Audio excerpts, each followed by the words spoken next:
Kino. Well, thank you so much, Leanne. Now, a reviewed national development plan is expected to be made available in October this year. And this follows a meeting between President Cyril Ramaphosa and the National Planning Commission yesterday. The NDP is expected to respond to the country's current economic and social ills. And to help us unpack this, we joined in studio by Dr Thami Mazwai, who is one of the National Planning Commissioners. Thanks so much for your time this morning, Dr Mazwai. So perhaps worth just going back a few steps and looking at what the ultimate objective of the NDP was as it was set out at the time. Well, obviously, when the people of South Africa adopted the National Development Plan in 2012, it was as a result of work done by the then National Planning Commission to say the country needs a lodestar. The country needs a direction to follow in which all players, stakeholders in the country, whether it's business, it's government, it's civil society, churches, and so on, they've got to have a common vision. And that's what the National Development Plan is. It is a common vision for South Africa for the eradication of poverty, unemployment, and inequality. When you say it's a common vision, what does that mean exactly?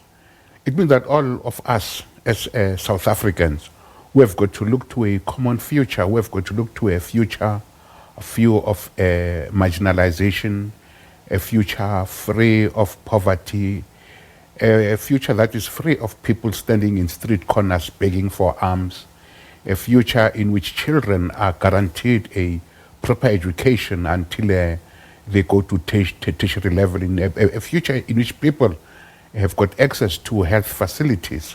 That's what we are talking about, and the current situation is not what it should be if at all you look at various reports that come from Stats SA. And why do you believe that to be the case? And do you think that the NDP has actually contributed in some way or not contributed to the situation as per the stats that you point at? No, the NDP is a plan. I mean, so the people who must implement that plan are South Africans and not necessarily only government. The people who must implement the plan would be the churches, it would be South Africans in whatever sphere they are, whether it's in government. Obviously, government will be the principal stakeholder because of the policies in place and also the influence government has over South Africans. But needless to add, I mean, business also has a critical contribution to make, the unions and so on. So the NDP is not a government plan, it's a plan for all South Africans. So if it's a plan for all South Africans, it would therefore suggest that all South Africans need to be au fait with what the plan contains. Do you think that is the case? Well, obviously, I mean, you'll never have a situation in which, I mean, everybody is au fait with everything. There are going to be differences. I mean, if there are differences between a couple on the bring up of children, not more about the country and so on. So there are going to be differences. There are going to be minorities. I mean, there are going to be minority opinions even in the courts of law and so on. So there are going to be, otherwise, if there were no differences in society, then it would be a very dull, would be leading very dull lives, you know. A fair point. But yes. Do you believe that enough has been done in order to bring the majority of South Africans on board with what exactly the NDP seeks to achieve? Yes, Commissioner Landman and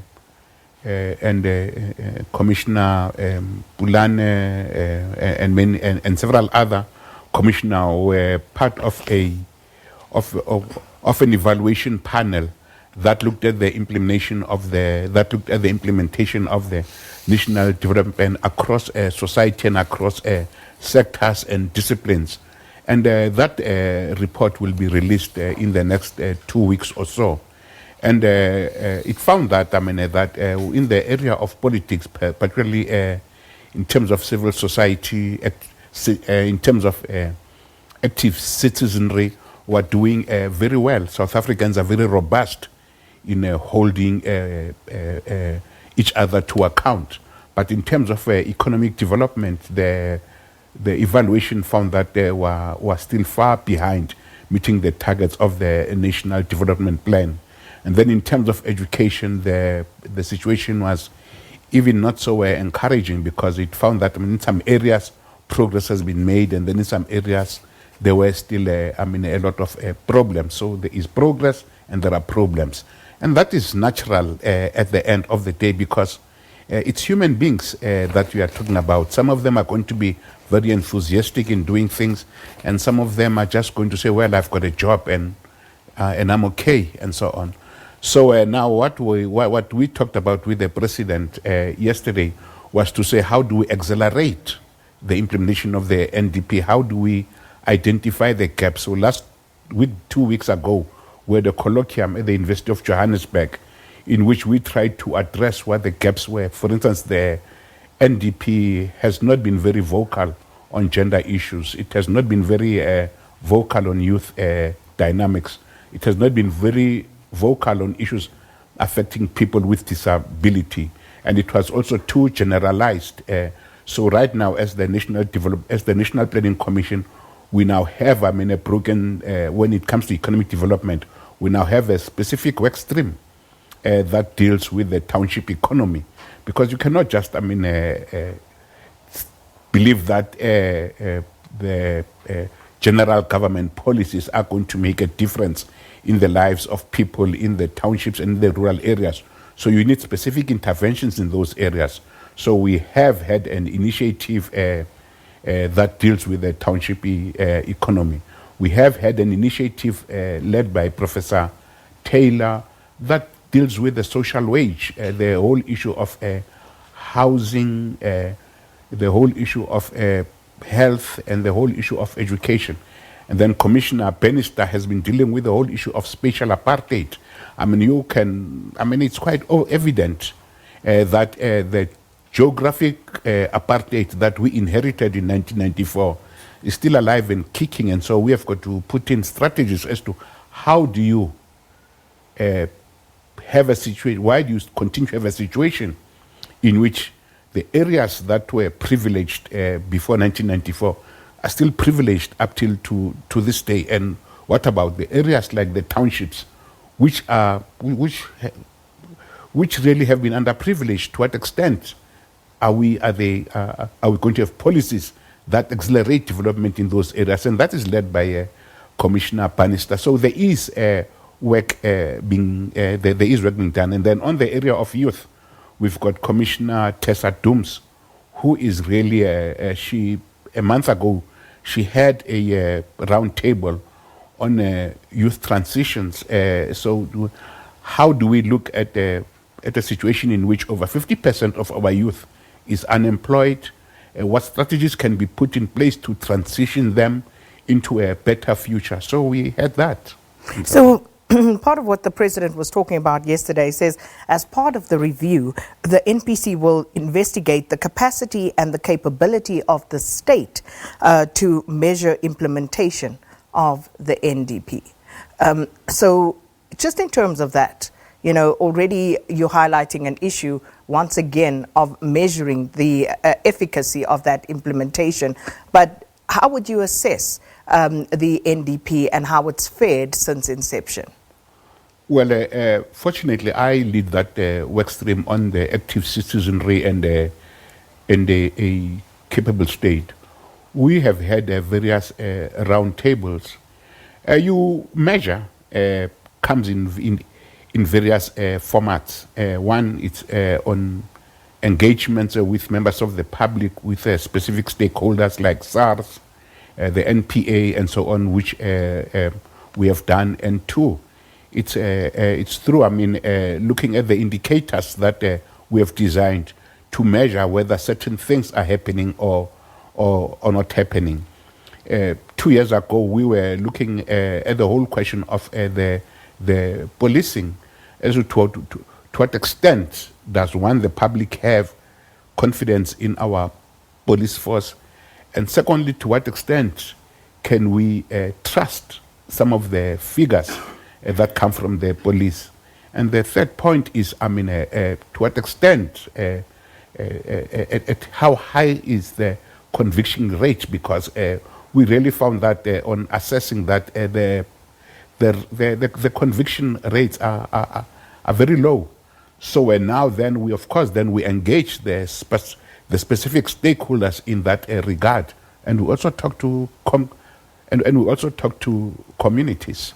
So, as part of this review, one would imagine that you've taken into cognizance some of the critique of the NDP. Cosatu, for example, very vocal on the structural problems that beset our economy and why the NDP is set to fail, because they felt it didn't necessarily address, in any significant way, those structural problems that the economy faces. In that regard, what sort of deliberations did you have with regard to the economy?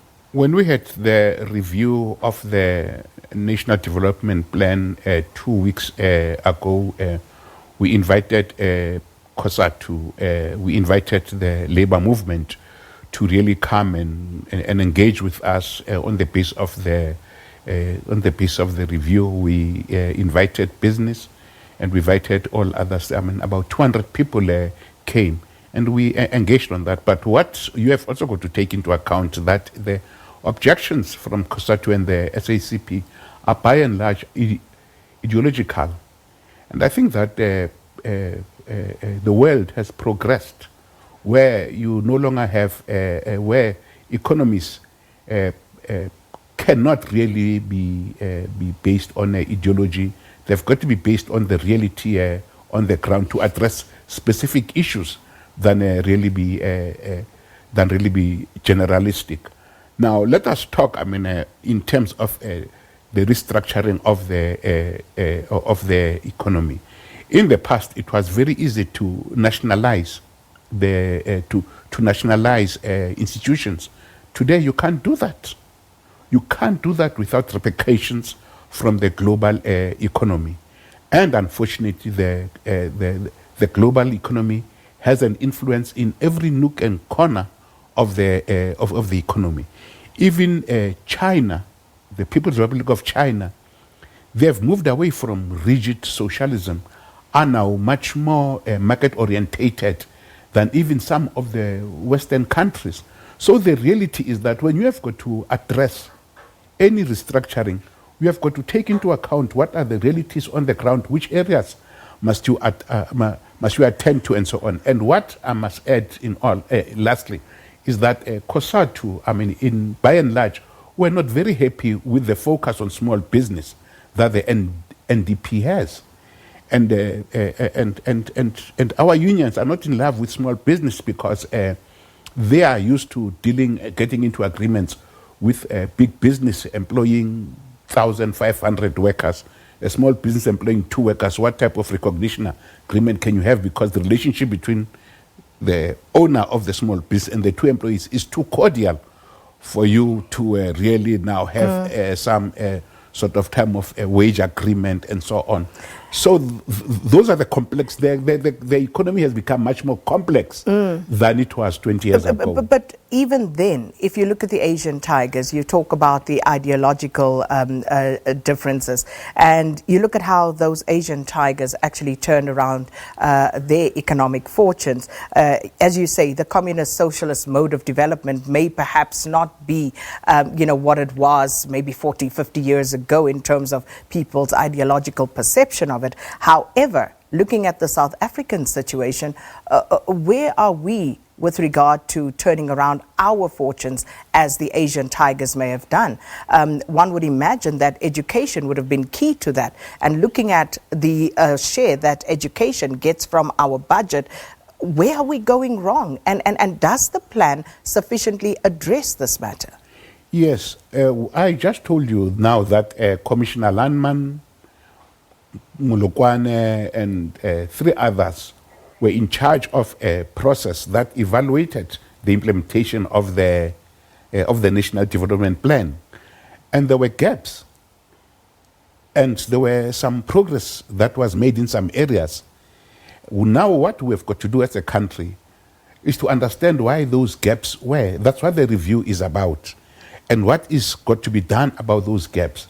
And let us also accept it that the last few years of our country were not the easiest.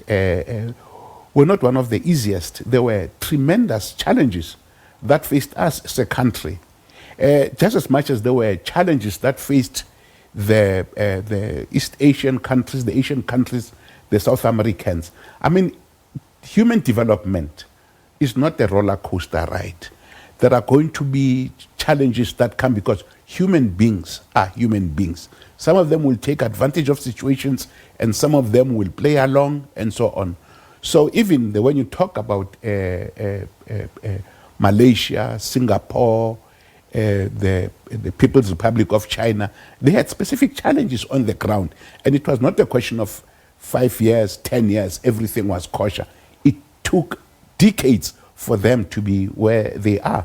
And with us, we've just had, 25 years. And I can understand the impatience in all of us because we really, sacrificed for the democracy we have and so on. We really sacrificed to have a better life for our people. But we never anticipated that there were other challenges that would come. Challenges of the post-colony, which is another term for neo-colonialism, because the previous owners of the economy are not just going to sit by and allow... But has the current government not perpetuated those particular patterns? The current government had to deal with the challenges, that it inherited in a way in which it would not destabilize society. You can imagine what would have happened if when we took over in 1994, then there was immediate nationalization of some banks and so on. But a final question, speaking about this impatience, do you believe that there is a need for radical reform? Because if we are scared to destabilize the world out there looking at us and who obviously contribute immensely to what goes on in our country, how long is it going to take us to reach where we're trying to get to? Well, I've got the same concerns that there at times we are too scared to destabilize the global institutions, and the NPC has taken that into account. We are discussing the whole issue of the rating agencies because the rating agencies have not elected this government into power. Let us be very clear about that.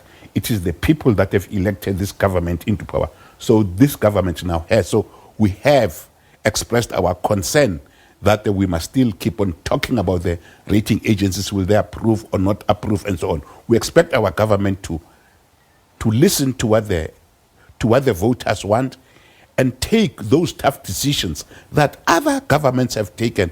And fortunately, in our discussions with the president yesterday, there is that determination on the side of the presidency to take the hard decisions that need to be taken and not to pander to specific constituencies, because we have got to go through pain, all of us. But that pain cannot really be directed at only a certain people, the people who are victims in the past. That pain has also got to be felt by the people who have been privileged in the past. Well, Dr. Thami Mazwai, thank you so much for your time. One of the commissioners in the National Planning Commission on the President's instruction for the National Development Plan to be reviewed.